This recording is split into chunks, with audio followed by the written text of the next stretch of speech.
ప్రతి ఒక్కటి చేసే దాని వెనకాల పర్పస్ ఏంటి, నేను ఎందుకు చేస్తున్నాను, నాకు ఏం కావాలి. 2 క్వశ్చన్స్ అడగండి. నేను ఎందుకు చేస్తున్నాను, నాకేం కావాలి. నేను ఎందుకు ఇది ఆలోచిస్తున్నాను, నాకు ఏం కావాలని ఆలోచిస్తున్నాను. నేను ఎందుకు ఇది మాట్లాడుతున్నాను, నాకు ఏం కావాలని ఆలోచిస్తున్నాను. ఎందుకు ఇది చేస్తున్నాను, నాకు ఏం కావాలని చేస్తున్నాను. Purpose, responsibility, light. అర్థమైందా? ఇక్కడి నుంచి వింటున్నారా? ఏమో మరి.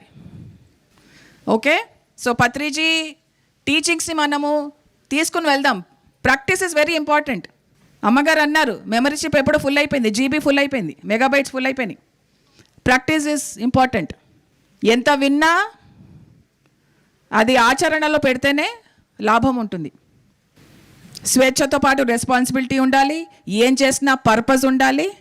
వేరే వాళ్ళ లైట్ తోటి కాదు, మన లైట్ మనమే వెలిగించుకోవాలి. ఈ 3 నేను చెప్పదలుచుకున్నాను. Thank you so much.